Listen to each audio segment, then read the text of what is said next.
What's up, everybody? Another wonderful Monday night of Chewin The BBQ Fat. Man, what a special night we got tonight. We are going to talk about the Jack. We're going to talk about Banjo BBQ. We're going to talk about all of the wonderful things that have happened. Then we're going to get into what's going on for the next month, or not even next month, next couple of weeks. It is about to get hot and heavy in the barbecue world. It's going to get busy. These guys that are chasing are already tired, but they can't stop now. I mean, this weekend, there is a lot of money up for grabs this weekend all over the country. So it's going to be fun to see what goes on. We were able to cook last weekend. We had a blast out there at Banjo BBQ in Evans, Georgia. What an incredible event! Live music, barbecue, people everywhere, campers going on. It was a great time. What's up, Dean? How you doing? But man, what a great barbecue contest. We were fortunate enough to get second place in pork. Got our pork back. So glad to see it. Hope everybody had a good time cooking last week. I hope you all were able to watch somebody stream the Jack. Man, what an awesome experience that would be to get out there. What's up, Steve? I hope you're doing well. Steven, great seeing you. But man, what an awesome experience. What an awesome time going on. I'm looking forward. I got Chris Shafer, guys, 3-time world champion. Dudes, I mean, he is on fire. He is just an incredible cook. He has come in and he has taken over barbecue, just doing some awesome things, incredible rubs. He's just, everything that he gets his hands on is just on fire. It's awesome. But looking forward to talking to him tonight. So y'all get your questions ready. We'll get into it. But, I just think it's awesome. One other thing, if you are in this area, if you are in the Southeast and you're looking for a good event, good time to go to this weekend, Rec Tech Fest is going to be going on down there in Evans, Georgia. Go out there, see them. There'll be live music, food sampling. I'm sure there's discounts and all kind of crazy stuff. So go out there to Rec Tech Fest and have a good time. Enough of that, guys. Let's get started. Let's get what everybody's here for. You are all here to talk to the man coming off a high note. And there he is, Chris Shafer. How are you doing, my man? What's up, buddy? How are you? Oh, I'm good. I was trying to pull up Facebook on the computer so I could see the comments because they're always gold, but ain't cooperating. If you look up there, are you on your computer or on your phone? Phone. Okay. Well, there might be a little button that says comments. I don't know if you can see them or not. But don't you worry. I will make sure I get all these comments into you. Tell me about, before we get all into the Jack, lead me up to this year. What's been going on? How you been doing? Got to hang out with you at Sip and Swine at the beginning of the year. That was a great time. Saw you at the Royal, but what's been going on in between? Just cooking like crazy. I was talking about that at the Royal. I had a couple of guys like, man, I don't know how you do it. And I was like, I don't know how I've done it either. I think I've cooked about 140 comps in the last 4 years, and I'm just tired, to be honest with you. We started off the year hot with the KCBS Invitational, went down to won Demopolis, we won Mississippi. It was really hot, and I won in Belvedere, so I kind of had a hold on first place team of the year for most of the year, and then I hit this slump, and I think it was kind of the talk of barbecue. I think everybody seen my summer, and it was just tough, and thought I was cooking great food every single week. It just kept getting beat up every weekend. And then we rolled down to the Jack. And I think all my luck from the summer rolled into one weekend. And we had a good time. That's awesome. Yeah, Brian Payne says, so humble to go on camera behind the only wall you have that isn't covered in big checks. We all know that heavy. I had to take one down to empty a wall. That's for awesome. That's for you, Brian. That's too cool. So what all changed? I mean, I heard in the Royal there was rumbles that you had a new trailer and that was part of the problem. Is there any truth to that, or no? The trailer was never the problem. It was just a coincidence. I bought a new trailer in July, and my scores were just all over the place. And probably like my third or fourth cook in that trailer, I got a reserve. And then, it was like, I just felt like I was the least lucky guy on earth. I'd have an amazing cook and I'd get one call and finish 12th. And the next weekend I'd be 8th or 9th, and I just couldn't get them to score at the same time, and all my categories were getting calls. They just were different weeks. One week I'd get a chicken and brisket, and the next week I get a rib and a pork, but it just wasn't quite working out for me. But you do this long enough, you're going to see slumps. And I know even last year, I didn't win a comp until June last year, and then I won 9 between basically July and the end of the year. So anybody that's watched my career, I get streaky and I get hot, and it just wasn't coming together. But it all started when I got the trailer, and so it's real easy for everybody to be like, "Oh, well, this trailer." But honestly, man, like I was having such great cooks. It was a porch trailer. It's right there, so the flow of our cooks were 1,000 times better. We moved straight from the porch. We're not going up and down steps every time, and we got into grooves. And I mean, I think the trailer's a blessing, and we're cooking great out of it, but it just wasn't coming together until this weekend. Hey, and it came together. Man, did it come together. That's awesome. I actually, the only thing I can contribute to the trailer is that we noticed, I was running my homemade drums with Pitmaster IQs, and ever since we got the trailer, the Pitmasters just seemed to fight us. I don't know if it was a power issue or a wind issue or airflow issue, but it was like every week we were changing probes and changing Pitmasters and changing power things, and it just seemed like the temperature controller is supposed to make your life easier, and we were fighting them like crazy. And I'd talked to Tim earlier in the year, and I'd been planning to move to Gateways for years, really. But most people know the story. I built those homemade drums with my brother, and my brother passed away. And I was just really hell bent on using them, But I always said if it ever got to the point that those drums I thought were impeding my ability to win comps, that I'd move on. So I think it was like May. I was like, Tim, I think I want to move to Gateways. He's like, yeah, it's time. And I was like, I think we'll wait till the end of the year. Well, I just got tired of being in that slump, and I called Tim. I was like, man, I need 4 drums. And on my way to Murfreesboro, I swung by a shop and picked up 4 brand new drums and went to Murfreesboro. And I got there and I opened up my trailer and I'm cutting open brand new drums on my porch. The team next to me is looking at me like I am insane. Like it looks like I got a brand new trailer, brand new drums on the way to my first comp or something. We cut them open. So we had a few cooks on them before the jack, but they run like a dream. Nothing wrong with cooking on brand new drums. I mean, look, I love it. I do it all the time. You do it weekly. There's nothing wrong with it, and you can score. I mean, you don't have to. Yeah, it's great. So awesome. How did you get into the jack? We won 7. So I talked about getting hot at the end of the year. I won my first comp in 21. Is that what year we're in June? And then I rattled off 8 more that year. But just so happens the jack starts in August, right? So right. We had 7 wins in December, but one of them didn't count. The Demopolis didn't have enough teams, and then we got our 7th in April, I guess, and then we got our 8th in June. So we ordered in with 7. I've had 7 years that I've had draws in the jack, and the only 2 times I made it was 7 wins. So last year I had 6 draws and didn't get picked. That's crazy. So you got in with a lucky 7. That's awesome. Yep. So you didn't have to you weren't representing any state or anything. You were just there. No. Okay. Yeah, obviously we rep Missouri, but it's a 7-win team. Right. So what is it like going to the Roy? I mean, to the jack.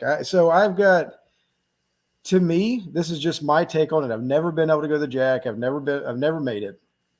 But from what I've heard and what I see of it, it seems like it's just a really awesome opportunity as a barbecue team to go be a part of that event. I mean, it just seems like it's a very special event that is put on for barbecue teams and just almost like a congratulations, thank you, you're awesome. And yes, I'm sure they want you to show off to the crowd and to the public that shows up. But it seems like what an awesome event as a barbecue team to be a part of. Yeah. Talk a little bit about that. Yeah, it's real cool. Because everybody tries to get there early. As soon as you get your jack draw, the first thing you do is make a reservation at Mary Bobo's. Like everybody knows that's what you got to do. And it's just a cool experience. You go to the Mary Bobo's and like everybody goes there. The place is packed and you get that family style meal and that's real cool. And do the distillery tour, and like it's like no matter how many times you've done that tour, you go do it again. It's just fun. And I was lucky enough.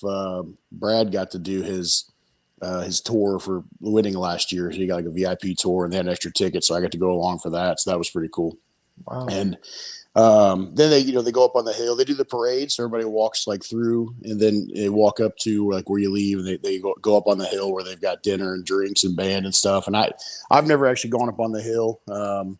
I don't drink, and so it's like not a lot of fun for me to go up and drink and things. But I think next year I'll probably find a way to like let my daughter stay back and maybe just me and my wife go enjoy the hill and things. And they cater to you, and they take good care of you. There's plenty of help. People bring around ice and trash, and then you have tons and tons of people just come to the Jack and walk around and talk to you and ask questions and stuff. And it's just it is a real cool experience. It's kind of funny. When I cooked in 19, it rained. It rained like I'd never seen before, and so like I left the Jack. And everyone's like, "What do you think of Jack?" I'm like, "Jack sucks." Like it's like it's awful. I mean, I had nothing good to say about it. And then this year I was like, oh wow, this thing's amazing. And it just Awesome. it was just so much that the rain ruined the whole thing that I was like, this is terrible. But yeah, I mean, after this year, like I mean, I'm hoping I can be there every year. Yeah. So that's one thing I've heard is the Jack's always got bad weather. Like it seems like it's always been bad. When I went in 19, I'm not even joking. When I tell you, I had the toy hauler and I cooked in front of the trailer. There were like 6 inches of water in front of my trailer. We had the drums up on bricks. We had the drums up on bricks, and the drums were still sitting in water. And like I was wearing flip flops because I'm not a great person at planning things. And so halfway through the cook, I just took them off. And Dad's like, "What are you doing?" I was like, what am I wearing these for?" And so like I'm literally in front of my trailer in 6 inches of water, barefoot, walking around cooking food. It was crazy. Channeling your inner Reagan, right? Yes, I barely even knew Reagan then. The funniest thing though, we go to awards and it just the skies unload and everybody piles into the tent. And one guy, he was so committed, he decided he was going to stay out, and he was sitting on an umbrella, and he's on a lawn chair holding an umbrella, just getting dumped on. Oh, it was one of the funniest things I've ever seen. We're like, bro, just come inside. Like you don't have to sit there. That's awesome. Oh man. So incredible experience. All right, let's talk about your cook. What was there anything different? Was it the same cook? I mean, what you think? It's almost a frustrating thing because I feel like I turned in a lot of the same food I've been turning in all year, and I wasn't scoring that well. I'll tell you, I talked to, I had a long call with Joe Pierce the week before, and just talking about my slump and kind of talking about not scoring. And, he just gave me some advice, kind of like, hey, just basically do something different. He didn't even tell me what to do, but he's like, if you think your chicken's a little soft, pull it off 2 degrees earlier. He's like, if you think your ribs are a little tight, take it a little longer, and he's like, just find a way to do something different. He goes, you cook big chicken, cook small chicken. And if you normally cook small chicken, cook big chicken. He's like, Right. just do something. Right. And so, I ran a little bit bigger thighs than I normally would. Obviously running wings. I was doing a variation of Billy Hines chicken recipe. And I basically was kind of running most of his process with my brine and my injection, and then my rub, and but his process, his sauce kind of thing. And I get down there and I realized I forgot my chicken rub, and so I'm like, "Hey Billy, can you just make a double batch of your chicken rub, and I'll take it." So I was able to run Billy's chicken rub. They were gracious enough to take care of me there, and got a call with it. And I'd been practicing wings quite a bit, and every time I just wasn't happy with them. And so at the Jack, I make the box and I send it, and I come back, I try with those wings, and I was like, oh, that's what they're supposed to be like. It was like the only time I feel like I nailed them was at the Jack, when you need to, right? Exactly. Yeah. And then, last week I cooked a St. Louis comp, and my buddy Brian, he tried my ribs, and he's like, these things are awesome. And then I get beat up in ribs, and he told me afterwards, he's like, man, maybe a little more heat, like maybe, Right. And when I wrap, I usually do like kind of one line of raspberry chipotle in them, and I just did 2 lines. I mean, that was the difference, right? And they were killer. And my pork was my pork, and my brisket was my brisket, But basically, I mean, two minor changes really the only thing I had the whole time. And it's funny. I mean, that's a great thing, a great advice is just try something different, because a lot of times we get in our head, right? Like we get in our own heads and we think of what's going on. Now and now you got something a little different to change it up, and you feel good about it again, right? Like, so moving forward, will you continue doing those small little changes, or what will you do? Yeah, I don't know why I wouldn't. You I'm know what I'm with you. saying? But I think the point that Joe was trying to make is that we all get in our heads, and like every week we think we're perfect, and then it's not. But you keep doing the same thing over and over again, thinking it's perfect, but it's not scoring. And he's just basically saying like you think it's right, but maybe it's not. That's awesome. Andrea said Billy's chicken rub with question marks. Oh yeah. I text her after I got my call and I said, we'll trade white label for chicken rub. That's awesome. And then I told her, I said, I hope you got your walking shoes on, because there's no way I cooked your process and recipe better than you did. Oh, that's awesome. I mean, how many times does that happen, right? Like, I mean, well, anyway, that's Well, funny story about that.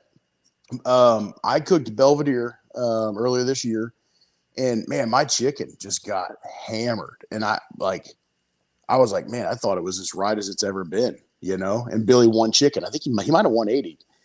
And I was like, afterwards, I was like, all right, time for the Triple H chicken class, And so they were kind of telling me what they were doing. And I was like, guys, I have an idea. Like, why don't we just run the exact same thing? Like, run the exact same thing. We'll get done the same time. We'll walk the same time. We'll hit the same table, and we'll see. Like, if you're fourth and I'm fifth, or you're first and I'm 18th, like, we're going to know something's wrong, right? And so we did it. And I ran their recipe to a T. I ran my brine and my injection because I didn't have theirs made, but it was similar enough, Right. And we did everything the same. They walked the boxes the same. They put them on the same table, everything. Billy brings a piece of his chicken over, and we try each other's, and I'm like, well, they obviously taste the same. And Billy goes, I think mine's a tad tight. Like, we both agreed that we thought mine was cooked like maybe a smidge better. Right. Well, we get to the wards, and I win chicken, and he doesn't get a call. And come to find out afterwards, the reps switched the boxes, and so we didn't end up on the same table. So our test kind of failed because we were hoping to hit the same table to see how it goes, Right. But that's crazy. But I won chicken and won that comp running Billy's recipe. So thanks, Billy. Wait. Thanks, Andrea. There you go. Brian Payton said he's gonna start asking her for her to bring pork rub for him. So he knows the pork rub. It's white label. It's white label. I mean, come on. White label is. I mean, it's still a hot product. I mean, what was it? A year and a half ago or so, I guess you came on the show, and we were talking about the rubs of white label, black label. I mean, they're still hitting. They're still going strong. It's cool to see. Yeah. Bill said anytime. So, that's one thing that's cool about this show is, not only have we've had you come on the show as a cook, we've had you come on the show as a rub manufacturer. And now we've got you coming on as a world champion, a 3-time world champion. What was it like when they heard your name called at the end? Yeah, I mean, it's hard to explain.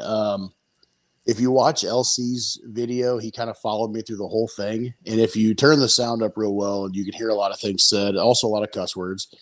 But you hear a lot of things said. One of those things is when Darren gives me a hug and he says he's proud of me, which was, one of the best moments of my career. He then said, there's nothing like winning the Jack. There's no feeling like winning the Jack.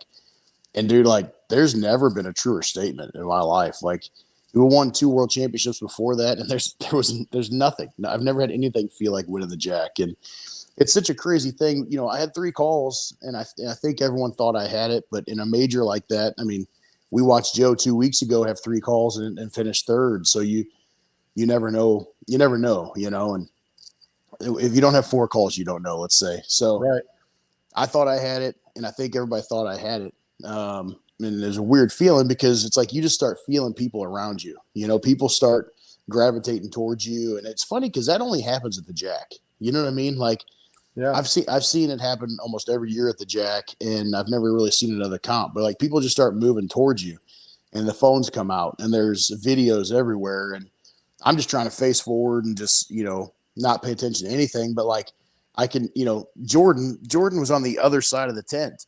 And I just kind of look over and he's right there. And I'm like, oh, there's Jordan, and then there's Joe and there's Fred Robles. And, you start looking and people just start kind of like, gravitating towards you. And it's a weird feeling. Then when they said my name, it was like, I mean, honestly, like just, pure joy. I hold the Jack in the highest regard to any comp that there is out there. And, it hits and it's like it's a big deal, and I'm very excited. But it wasn't until Darren hugged me, and I said that in my Facebook post. When Darren hugged me and said, "Welcome to the club," that's when I was like, "Damn, we just won the Jack!" Like that's that's like something you can't ever take back, And Darren said it, Bill Gillespie said it, and Tuffy said it, and I'm like, that's when you're like, dude, this is an elite group, Yeah. and Brad, and Brad came and gave me a hug and, kind of said the same thing. Brad actually said, you still like that trailer or something like that. I also either I said or somebody else said the term slump buster about 40 times on the way to the stage too. So That's awesome. it's crazy feeling. That is too cool. Well, Jordan said he had to pee. That's why he came by, and he figured at least stop by on his way to the bathroom. Yeah. But you said that you hold the Jack in the highest regard of all the content of all content. Why is that? I don't know, because there could be arguments to be made for everything. When Travis Clark came on my podcast, he said that he likes the Royal because everybody that wins gets to go, and every champion's there. And like I totally understand that too. There were years that like Joe is one of the best cooks in the world, but didn't get to go to the Jack because he didn't get a draw. Last year I had six draws and didn't get a draw, and so all the best cooks don't get to go to the Right. Jack. And so it's hard to say it's better than the Royal, if that makes sense. But I think it's just something in your head, man. Like the Jack, it's like the prestige, man. Like, Yeah. I don't know. That's, like I said, they're all hard and they're all hard to win and they're all amazing. And obviously I would love to win the Royal and I'd love to win Houston. I'd love to win Memphis in May. You know what I mean? Like they're all big, but for some reason the Jack has just always been the pinnacle for me. Yeah. And I know, I just wanted to hear your take on it because, like you say, everybody's got their takes on them, and to me, the majors are the majors. Like they're all awesome, and I love hearing the stories of what makes people go, like what makes it go, like what makes you feel like the Jack. Because I think you even said that before you won the Jack. It wasn't like, hey, I won the Jack, it's my favorite. It was like that was your go-to. I always tell that joke. It depends who you ask. If you ask Billy what his favorite major is, he's going to say the Royal Invitational. Yeah. You ask Duffy, he's going to say the Royal Open. You know what I mean? Right. Like, I'm going to say the Jack. Before this weekend, I would have said the KCBS Invitational. You know what I mean? Like, whichever one you won is probably your favorite. That's the other thing, though. I won the Invitational twice, and there's kind of this. I don't know. I don't even know how to say it. There's kind of like this cloud over my head that I was a world champion, but it was like I had won the least prestigious world championship. Like my buddies are like, yeah, dude, it's a huge comp. It's a big deal. It's a world championship, but it's not the Royal or the Jack. And like, I had no problem admitting that. Like, yeah, I won the KCS Invitational twice and it's a big deal, but it's not the Royal or the Jack. You could ask any of my buddies and I would tell them, like, when I would list off my goals for my careers or for my career, like, I want to win the Royal or the Jack, whether I got the KCBS Invitational or not, I want to win the Royal or the Jack. Right. I mean, there's just something special about those two contests. I mean, and not taking away anything from the others, but those two contests are awesome. And what's cool is they're within a month of each other, right? So I mean, it's like we get to go have to see the best of the best, and generally, everybody's cooking really well right now.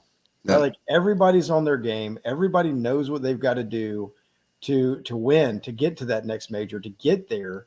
And it's the end of the season, right? Like people are still chasing points. And, if you're not the team of the year, maybe you're chasing points for the individual category. Maybe you're doing something different. But everybody right now is on their game. And you just went out there and had a heck of a showing, right? Like went out there and won the bad boy. You got to cook good food, but you got to get the tables. I mean, I think, Grant said that after the Royal too, like no doubt I got good tables, right? And no doubt they liked what I was putting out that day, but I also won all my tables. You know what I mean? So kind of the same with Grant, Grant got some really good tables the second day, but he won 3 of them. And I think he was second or third on the other table. Well, I won 3 tables, and I was second on my pork table at 19th. But the person that beat me was Jordan, and I know Jordan's a hell of a pork cook. So like, Right. I can't even be mad about being second on that table when Jordan beats me. You know what I mean? So, it's a good day. Jordan said, "Great. So whoever wins the invitational this year, basically you just won the equivalent as the one down at the local VFW. That's it. I'm not going." Oh Lord. I didn't say it. I didn't say that. No, I don't think that's the case. I mean, I think they're special. They're all special in their own way. Hey man, I don't care if it's a world championship or not. You win 100-team comp, you did something. You did something. I agree. It's kind of fun. And Norris, good to see you on here, man. Good Googly Goo had an incredible cook. Congratulations. What an awesome weekend he had also. And then I got to say something to Buddy and Justin at Chicken Ain't Easy. Getting third place at the Royal, at the Jack is absolutely incredible. Way to go, guys. That's too cool. It's one of those things that doesn't get recognized enough, in my opinion. Some of these majors, man, you finish top 5 and top 10, like you did something, you know what I mean? And it's like a lot of times the winner gets, they get all the accolades and all the love, but Joe one call 5th, Janky being 6th, and people don't realize that Jordan was sick. He was very sick, throwing up his whole cook and barely getting food turned in. And he finished 6th at the freaking Jack. Like, right. I don't know. I just, Brian Payton finished 3rd in the Royal last year. It's like people need to I don't know. I just don't think it's enough love. The winner gets everything. I think the guys in the top 10 need some recognition. Yeah. If you do, like you say, if you do something like that, you've accomplished something incredible because everything there is good. Yep. I remember talking to a judge after the invitational. He was like, it's one of those contests where every entry is good because everybody there knows what they're doing. Yep. Same thing with the Jack, right? Like everything there is incredible. What I love seeing was I love seeing all the sights. I love seeing the desserts. I love seeing all the other thing that goes along with the barbecue contest that people just really get into at the Jack that they're not going to spend that much time or that much anything in at any other contest. But man, when the Jack rolls around, it is a show. Well, I don't even do ancillaries, and I turned in sauce at the Jack, so that's a big deal. There you go. There you go. So how many people were there? I heard last year there might have been the public was down, or did the people show back up this year? I don't know how many, but there was a ton. Just people just walking around and talking and asking questions. And yeah, I don't even know how many people ask me. They're like, man, what's with these drums? They're like, they're everywhere, and trying to explain to them what a drum was and explaining why gateways are king. Thanks, Tim. But just tons of people, and the way we were facing, our porch was like kind of facing where everybody was coming from. And so I felt like a lot of people kind of gravitated to our trailer because, we're just sitting there looking at our drums. So they're just looking at us. And man, we talked to a ton of people, which is really cool. That's all. See, I love that part about barbecue. I love that about the Jack is that you get that. It's almost like you have to have interaction with the public. And I think that's what we need. I know there's that whole talk. What does it take to get barbecue to grow? Blah, blah, blah. I think the interaction with the public is something that is going to happen for us all to grow. But anyway, that's neither here nor there. Yep. All right. So something else was announced today. I was pretty sure it was today or yesterday, that you are hosting a class again. Yeah. Tell me a little bit about your class that you got coming up. Where's it going to be? How do people sign up for it? And can we get it filled up before the show's over? It would be awesome. Yeah, I announced that today. If you notice my timing, I'll tell you a funny story about that. So my buddy Ryan Kane with Damn Fine Beef and Swine, okay. he was putting the flyer together for me, and he sent it to me last week. And I thought it looked awesome, right? And so I sent it over to Brian Payton. I was like, "What do you think of the flyer?" I think Ryan killed it. And he's like, "Dude, it looks awesome." He goes, "But you're gonna have to update it next week when you win the Jack." Nice. And I was like, I just kind of laugh it off, whatever. They announced us as the winner, and when I get back to it, I look down at my phone. I got a message from Ryan. This is, "Congrats, bro. I'll update your flyer tomorrow." Oh, that's awesome. Yeah. So That yeah, is we put that out there. It's a tell all class. You know, I hear from people all the time that, oh, these guys doing classes aren't telling what they're doing. Anybody that's come to mind, I'm an open book to the T. And you can ask anybody that's taking my class. Like I will answer questions years later, you know, and my goal truly is to better what we do and make people better. And obviously, you know, classes are lucrative. I'd be lying if I said they weren't, and that's why, you know, a lot of us do it. But I truly want to teach, and I truly want to see people get better, you know. And so I had no less than 20 people tell me I could have raised my class after this weekend. I could have raised the price, and I told them all it's not always about money, right? I don't want to price myself out of somebody's wheelhouse, you know. So yeah, the class is $650. Teammate or spouse, whatever's $550. Go to heavysmokebbq.com, click on class. You can sign up there. It's in Collinsville, Illinois, at the Collinsville Barbecue Supply, formerly Code 3. Those guys just take great care of me. There's a good setup there, and I capped the class at 25. I don't want it to get too big. I want people to be able to move around and see what I'm doing and feel comfortable asking questions and stuff like that. So I tried to run a big class. The first class I did had like 38 people in it, and I was like, never again. This is not happening, you know. And I cook just like I do at a comp, man. I don't even cook extra food. You know what I mean? Like I cook 3 pork butts at a comp. I'm gonna cook 3 pork butts there. You might only get half a money muscle, but like you're gonna see it how I do it. And right. I'm not gonna do double everything to feed everybody. It's a cooking class, not a feeding class, you know. And you'll get to try everything, but you're gonna see exactly what I do from front to finish or front to back. That's awesome. And once again, you can go to heavysmokebbq.com. Yep, heavysmokebbq.com. Awesome. And go to class, sign up. I'd love to fill this class up by the end of this show. Hopefully Chris can have everything sold out and he can just not have to worry about it anymore. Just get ready for that class.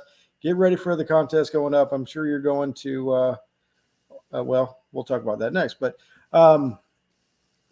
so 3-time world champion. What were your other 2 world champions? Just so I won the first ever KCBS Invitational in 2019. In Little Rock, and then last year I won the KCBS Invitational Open in Oklahoma. Man, so you're just rocking it out. Man, it's one of those things. My buddy Wes Garrett, I give Wes so much trouble, but he's one of the best dudes in barbecue. And he made a comment on Facebook, said something like, "You guys always show up at big events," and I think that's one of those reputations that I've always wanted, you know, and yeah, I didn't want people to be like, oh, well, Shafer can win those 25 teamers, but he never shows up at the big ones, you know, and right. I think that means a lot more to me to be able to show up at big events and put together good cooks than even winning team of the year. Honestly, I think winning those big events is a good reputation to have.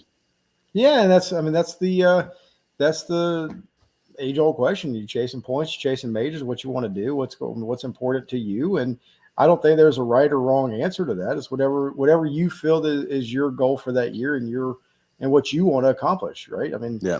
I will tell you, chasing points is 10 times harder than winning a big comp. You know what I mean? Like it's a year-long commitment. It's a commitment that your family has to make with you. It's a financial commitment. So I'm not trying to take anything away from that because I started the year points chasing and I'm finishing chasing majors because I couldn't win team of the year. I'm not good enough, but I mean, it's hard. It's definitely harder to win team of the year.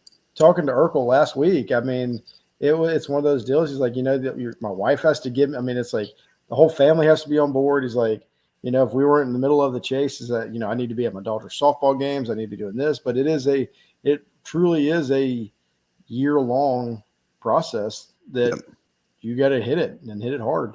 So speaking of that, what's going on the rest of the year for you? What do you got for the next couple weeks, I guess? I got Pine Bluff, Arkansas next week, and then I got that BBQ double in Kansas City to end the team of the year run. The next week, I'm doing a super cool event outside of Chicago for Saluting to Smoke. Have you heard of that thing? Mm-mm. So it's Saluting to Smoke. It's the guys from Risky Brisket have an organization called Mission 0 Hours, and they raise money to help prevent suicide among veterans. And what they do is they like will pair veterans with barbecue Okay, teams I have to heard like, this. yeah, to help them get like reacclimated to society and like kind of reestablish a brotherhood that they missed, I think I after the had that guy. He military. came on the show, I believe, Did he? a couple Yeah. like a long time ago. To Yeah. talk about So, that. Maybe so need to they have do, another one. they do a really cool thing. So they do the Saluting to Smoke every year. It's a competitor series. It's not a master series, Mm-hmm. but and they do like it's like chicken and ribs and pork, and then they do like an MRE challenge where you have to take 2 MREs and make a dish out of it. Oh, But that's this, yes. yeah. So this year they're partnering up with the barbecue league, and Okay, so they're doing a battle of the branches, and so right. yeah, so we're paired up. I got the Marines, and Sterling Smith has the Navy. Lee Hickle's got the Coast Guard. Fergie's got the Army, and Brad's got Air Force. And we'll get 4 veterans. And we coach. We're not allowed to touch anything, so we're gonna coach them through the process and see which branch can win. So that's the That's first. awesome. Yeah, that's the first week in November, and then we got the KCBS Invitational, and then I'm going to take some much needed time off. What do you mean? Man, I There's am not. another contest I'm right not. after that. I'm not allowed in Georgia. Oh, come on. Even to hang out with all your friends, and it's a great Yeah, event, great contest, great cause. I'm going to let you fight that one out with my wife. All right. It's fine. I would possibly fly down and hang out much before driving the rig down there and cooking because You can just leave the rig. We got a space for you over there. Just drop it off, whatever. It's cool. we'll talk. We'll talk. Yes. How many teams you got for that right now? Right now I've got 50. So 50. I'm hoping to get it to at least 75. What's the payouts? Well, that's changing. So right now it's it's $10,000 right now, but we're hoping that we can up it a little bit. If we get more teams, we'll be able to up it a little bit more. Is Billy going? Yes. Well, then I'm not. He wins everything in Georgia. Maybe Billy let me ride in the trailer down there. He might, Yeah, we'll figure it out. it'd be a good. It's one of those things. I'm looking forward to it because I get to see a lot of my friends that I don't get to see very often, and it's our first time putting a contest on. We're looking forward to it, but I am going to cap it. So we're only got 20 backyard teams, so I'm going to try to cap it at no more than. So I won't have any more than 75 teams. How far are you from Gadsden? Like 2 hours. Yeah, it's not really that bad. Mm-mm. It's an easy drive too. Just straight across 20. I hope like hell that you have to hand out a ton of 180s.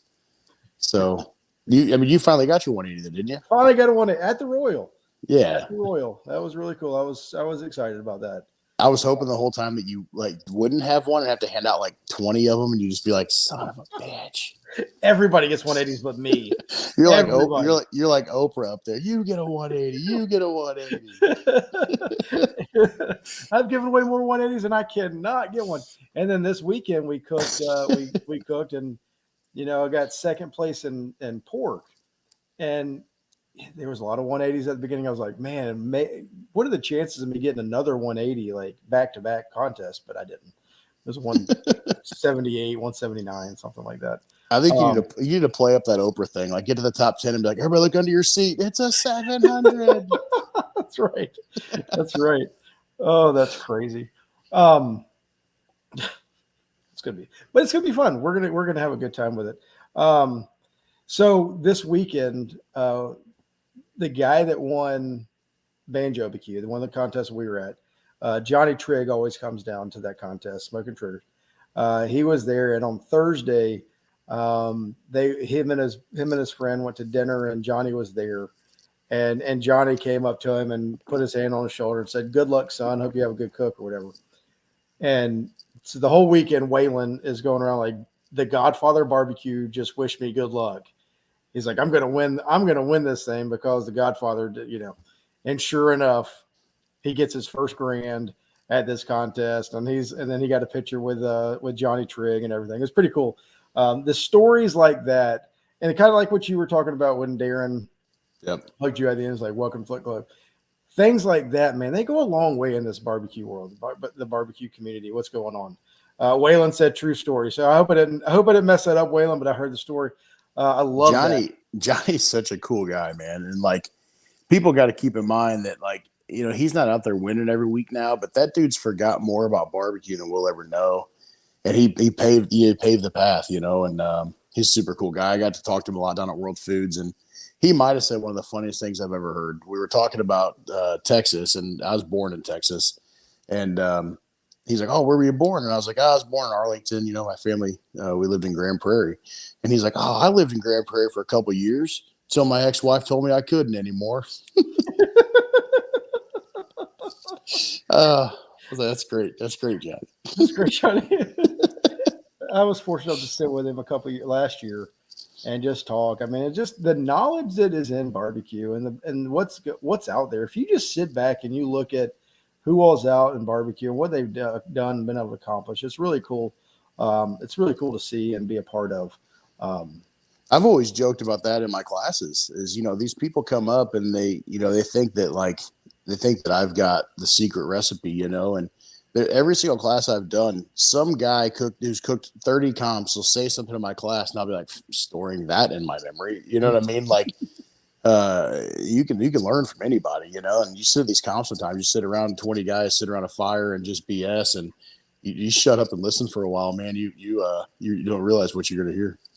I mean, that's so true. I mean, I've been to quite a few classes myself, and yes, you learn a lot from the instructor, but if you just sit there and talk to the people in the class, I mean, that's where you can learn a lot from them too. I mean, like you said, every instructor I've ever talked to that's done classes has said they have learned something from students in their class at some point in time, one way or the other, and they don't even know it. They might not have said anything about it. They're like, nice little tidbit that I could take away.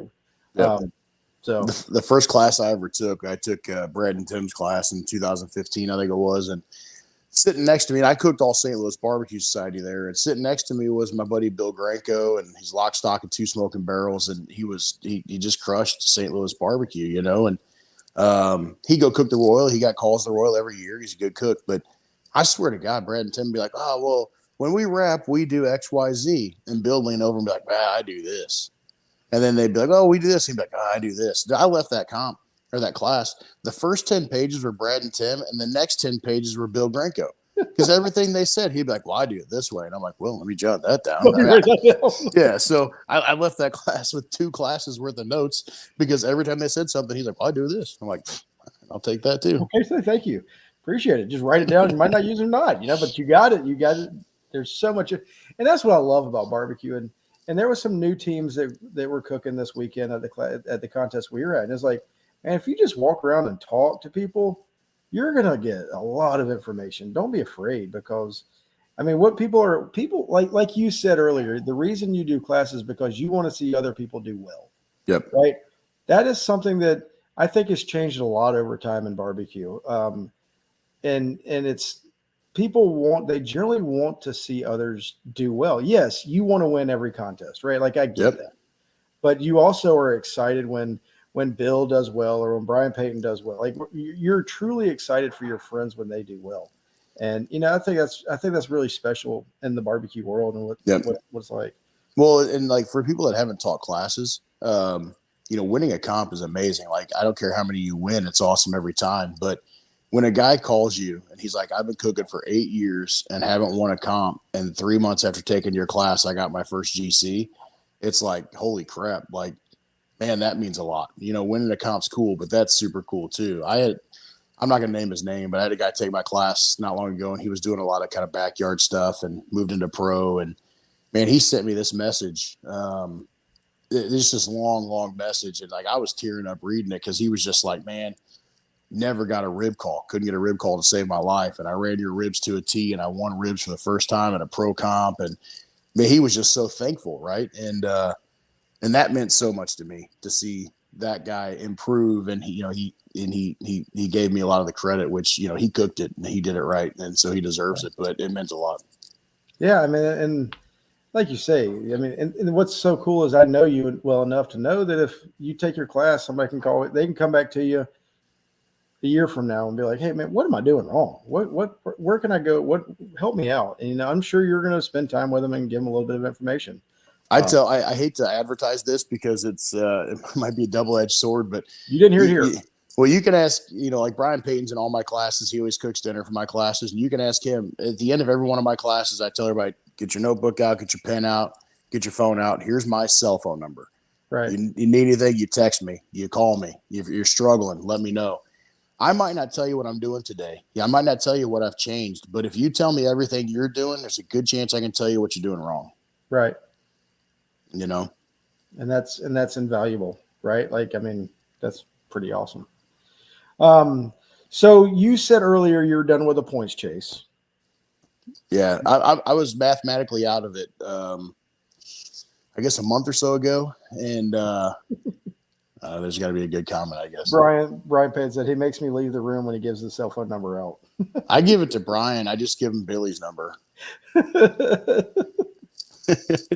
Sorry. No, yeah, I got to where I was kind of mathematically out of it a month or so ago, and I just wasn't scoring. You know what I mean? And I was supposed to cook the weekend of my daughter's birthday. On the way home, the weekend before that, I told Dad, I was like, I am not skipping my kid's birthday to get 12th somewhere.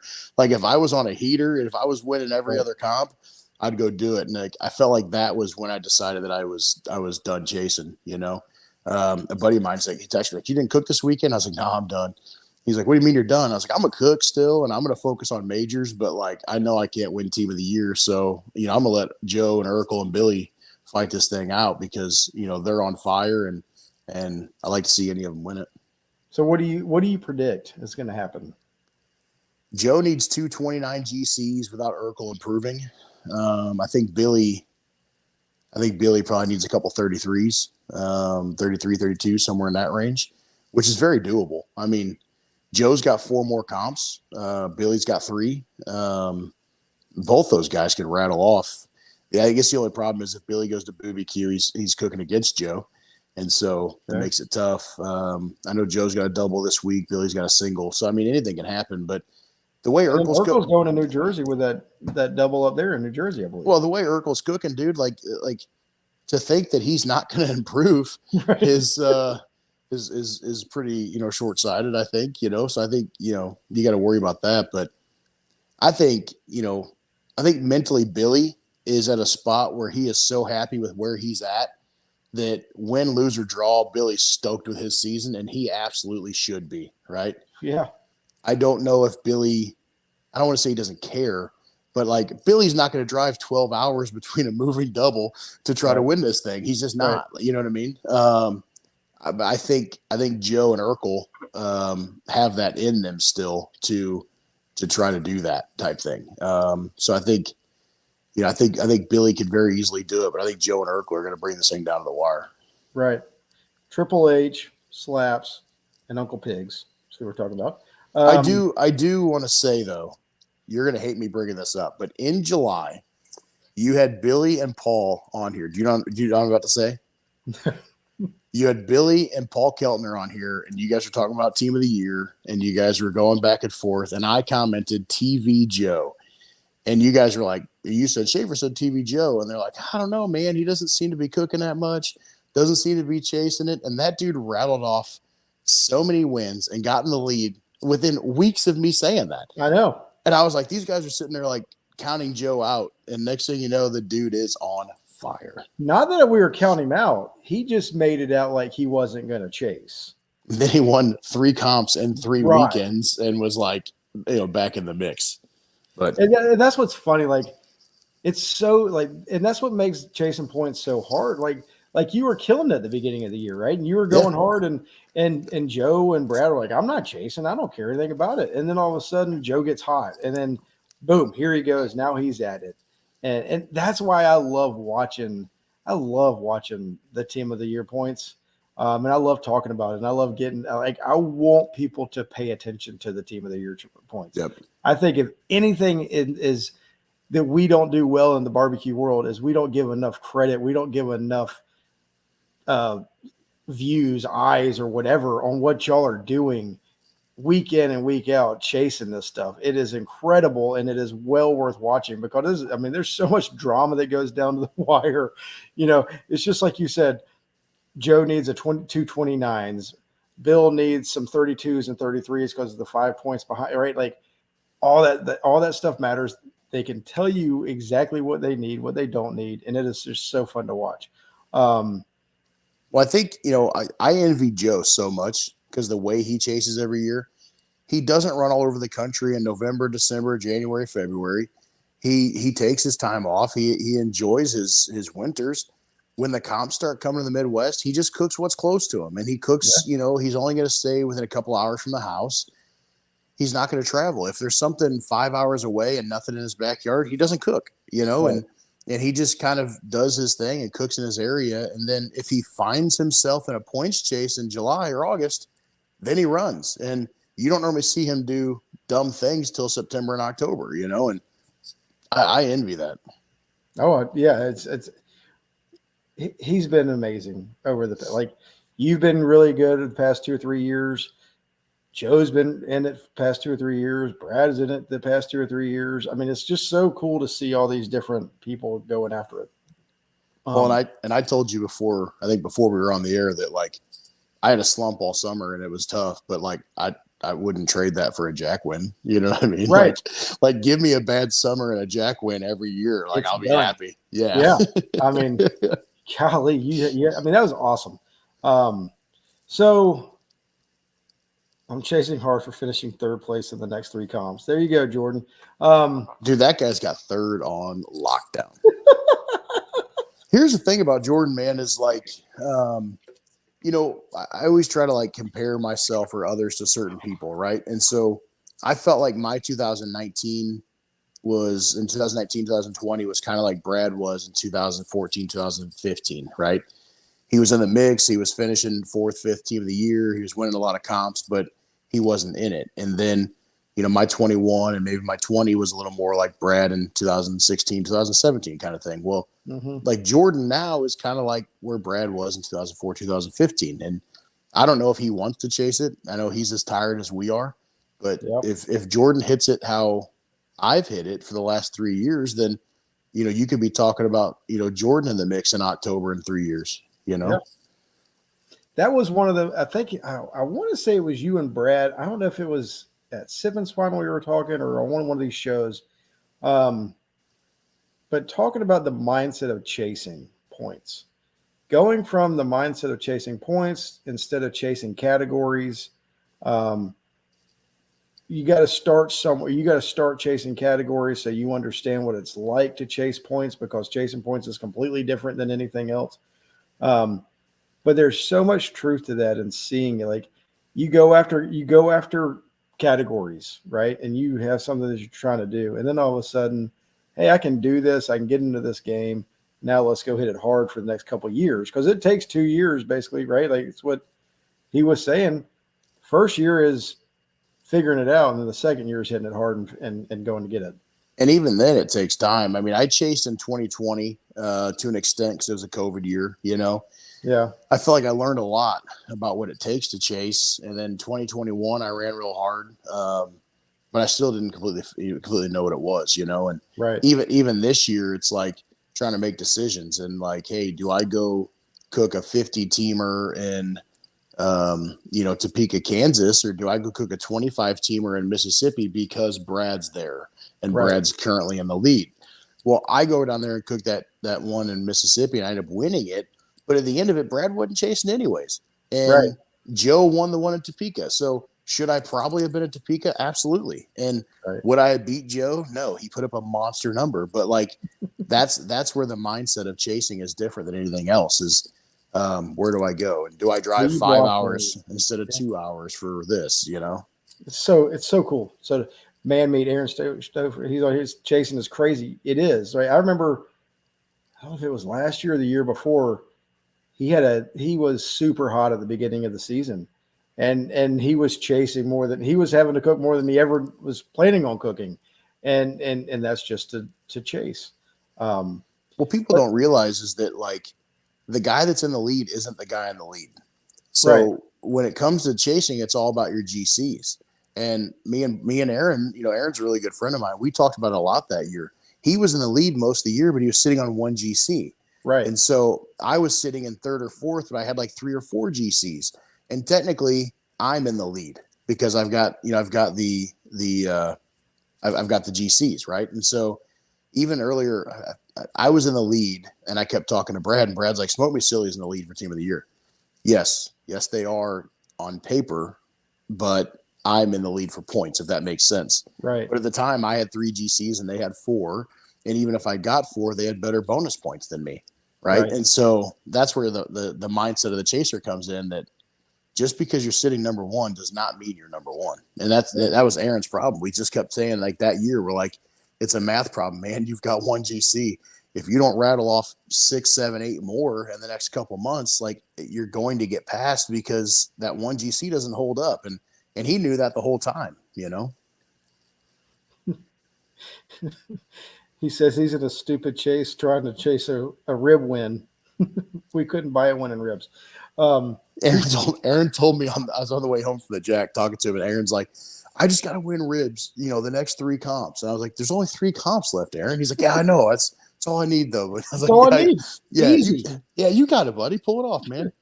Got it. So, and I know we're getting close on time, and you're a celebrity now. I'm just fortunate that I was the first one to get you on. That's what great thing about Monday night. Yep. Toasted ravioli. I don't know who that is. She works for me. She works for you. Awesome. Yeah. She says she thought it was neat that girl using the black rub on her steak in the kids competition. She's talking about Alexis. Wes's daughter. They're our best friend, Cole's best friend, right? Cole and Micah. Anytime they're at a contest, it's always Alexis is like, we're the Jarvis boys, and Cole and Mike are like, where's Alexis? They were together the whole time at the Royal. She had a great cook. She did some awesome things. Tell me a little bit about what is it like? Yep. What is it like having the kids? Hold on. So did she also use Homestyle from Man Meat, or was that? Yeah, she did. She used Homestyle and Black Label, okay. and then an undisclosed ingredient. Yes. Which I'm going to say is probably salt. It's not. I am going to say this, though. It's real cool now, but in a few years, you're going to be keeping your boys away from Alexis. Yes, I know. And Wes is actually Wes is going to be keeping your boys away from Alexis. Yes, he's already said this is the last year. I'm done with it. I'm not going to have it anymore. No more your kids. I'm going to beat them up. It's kind of funny. Like she gets that 180 in steak, and Wes texted me and Aaron and said she had Homestyle and Black Label on it. And I replied, I said, she's sponsored. And he's like, what? I go, I need a kid on my roster. I said, come to the trailer, get a 5-pound bag of Black Label. There you go. And he never came by. I truly think he was going to use it for himself, though. Wes. Wes would do that in a heartbeat. Yeah. I love Wes. Wes Gary has been a good friend. Wes would absolutely steal some rub, even though his trailer costs more than my house. Yeah. I mean, I'm telling you what, that trailer is immaculate. Yeah, it's lights out. But yeah, that was I'm telling one of the coolest things ever, right, for me in barbecue, was seeing Alexis win or get second place in the state at the Royal. And then Cole comes back. And I don't know if y'all have seen it, but Hannah's posted a picture of the two of them. And it was just awesome. It was an awesome picture of the two of them. And what a great weekend. Great girl. You need to get her on your team. Yeah. We've got her. We've got her on the ABS team, right? Because we got well then she's probably too good for my team. No. Yes, yeah. I always feel like you're part of us, Chris, even though you're not, even though you chose your other way. I always have that spot in my heart for you, Chris. You're always welcome with us. I can't be sponsored by a place that is in a location that I'm not allowed to cook in, so. Well, you're allowed to cook here. You just got to cook more often. It's a game of numbers. I think there's like a memo going around in Georgia that's like, just give this guy 7s. He deserves it. Something like that. Did you and Brad get the same memo? Dude, what's funny, me and Brad cook very similar food. We're drum guys, and it just lines up that like our food doesn't score well in certain places. And, I hate to say it doesn't score well. It's like, I feel like I'm always like 7th, 8th, 9th, that kind of thing. But like, I can't win a comp down there. But I swear to God, I'd be lying if I didn't tell you that, like, if I'm going to cook a new place, I go look through the barbecue data and I see how Brad did. And like, if Brad, like, he was GC one year, RGC the next year, I'm like, well, I'm going to go cook there. We're going to give it a try. Yeah. If he's like 13th one year and 18th the next year, I'm like, yeah, I'd probably pick a different comp. Yeah. Let's Let's go another 2 hours south. Yeah. I love Mississippi. And Brad scores real well down there too. Well, everybody likes to go to Mississippi because you can go over there and beat up on Wes. God, it's so fun. You should have seen it. So I didn't tell anybody I was going to that Mississippi comp. And when I rolled in and parked, I think it was Bill Purvis and Wes and Brad are all sitting there talking. And Wes was like, "This son of a bitch."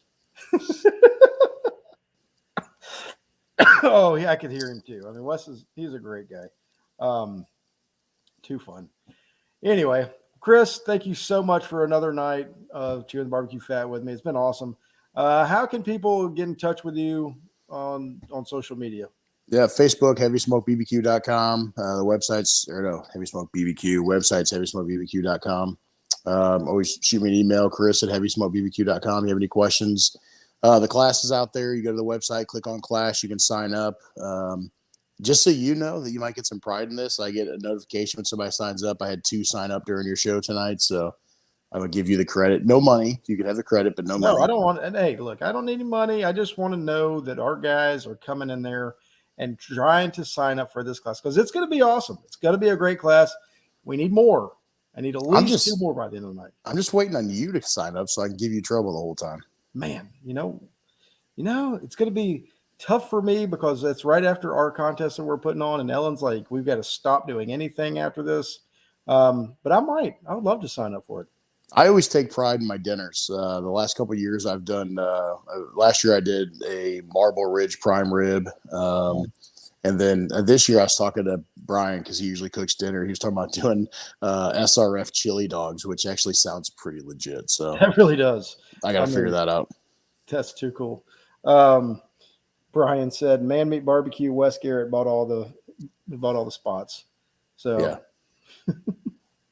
Oh, too funny. Chris, thank you so much. Y'all sign up for the class. I know people are going to be watching this tomorrow morning. A lot of people watch this on Tuesdays. So if you're watching it, hopefully you didn't miss out. But go sign up for that class. It's going to be great. Thanks for having me, bud. Thanks a lot, man. We will talk to you soon. Y'all have a wonderful week. And I cannot wait next week to talk about the points chase and see what happened. So we'll see y'all next week on Chewin the BBQ Fat. Have a good one, everybody.